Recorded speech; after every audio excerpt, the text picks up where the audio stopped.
కళ్యాణ్ గారు ఇప్పుడు కొత్తగా యాక్ట్ చేస్తున్న మూవీ ఉస్తాద్ భగత్ సింగ్. అయితే ఈ ఉస్తాద్ భగత్ సింగ్ మూవీకి ముందు పవన్ కళ్యాణ్ గారు లాస్ట్ యాక్ట్ చేసిన మూవీ భీమ్లా నాయక్. ఈ భీమ్లా నాయక్ మూవీ రిలీజ్ అయ్యాక చాలా పెద్ద హిట్ అయ్యింది. అయితే భీమ్లా నాయక్ మూవీ రిలీజ్ అయ్యి 3 ఇయర్స్ అయిపోయింది. అయితే 3 ఇయర్స్ టైం గ్యాప్ తీసుకొని పవన్ కళ్యాణ్ గారు ఇప్పుడు మళ్ళీ ఈ ఉస్తాద్ భగత్ సింగ్ మూవీతో మన ముందుకు వస్తున్నారు. చూడాలి పవన్ కళ్యాణ్ గారికి ఈ ఉస్తాద్ భగత్ సింగ్ మూవీతో ఇంకొక మంచి హిట్ వస్తుందా లేదా అనేది మనం ఈ ఉస్తాద్ భగత్ సింగ్ మూవీ రిలీజ్ అయ్యాక చూడాలి. ఉస్తాద్ భగత్ సింగ్ మూవీని డైరెక్ట్ చేస్తుంది హరీష్ శంకర్. ఇంకా ఈ మూవీకి మ్యూజిక్ డైరెక్టర్ దేవిశ్రీ ప్రసాద్. అలానే ఈ మూవీని ప్రొడ్యూస్ చేస్తుంది నవీన్ యర్నేని ఇంకా వై రవిశంకర్.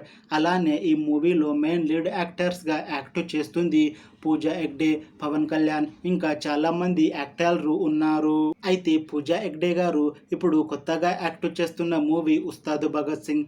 అయితే ఈ ఉస్తాద్ భగత్ సింగ్ మూవీకి ముందు పూజా హెగ్డే గారు లాస్ట్ యాక్ట్ చేసిన మూవీ రాధేశ్యామ్. ఈ మూవీ మంచి హిట్ అయ్యింది. అయితే రాధేశ్యామ్ మూవీ రిలీజ్ అయ్యి 2 ఇయర్స్ అయిపోయింది. అయితే 2 ఇయర్స్ టైం గ్యాప్ తీసుకొని ఇప్పుడు తెలుగులో మళ్ళీ ఈ ఉస్తాద్ భగత్ సింగ్ మూవీతో మన ముందుకు వస్తున్నారు పూజా హెగ్డే గారు.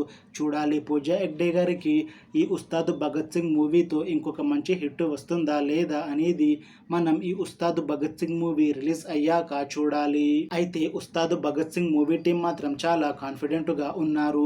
ఈ మధ్య ఒక చిన్న టీజర్ని రిలీజ్ చేశారు మూవీ టీం. అయితే దానికి మంచి రెస్పాన్స్ వచ్చింది. ఇంకా ఈ మూవీ కూడా మంచి యాక్షన్ ఎంటర్టైన్మెంట్ హిట్ అవుతుంది అని అంటున్నారు మూవీ టీం. అయితే ఈ ఉస్తాద్ భగత్ సింగ్ మూవీని 2025 సమ్మర్లో రిలీజ్ చేయాలని ప్లాన్ చేస్తున్నారు మూవీ టీం. చూడాలి ఉస్తాద్ భగత్ సింగ్ మూవీ రిలీజ్ అయ్యాక హిట్ అవుతుందా లేదా అనేది.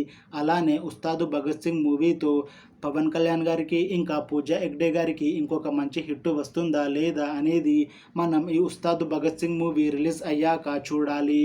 Thanks for watching this video friends. మీకు ఈ వీడియో నచ్చితే లైక్ చేయండి. ఇంకా ఇలాంటి మూవీ అప్డేట్స్ కోసం ఈ ఛానల్ని సబ్స్క్రైబ్ చేసుకోండి.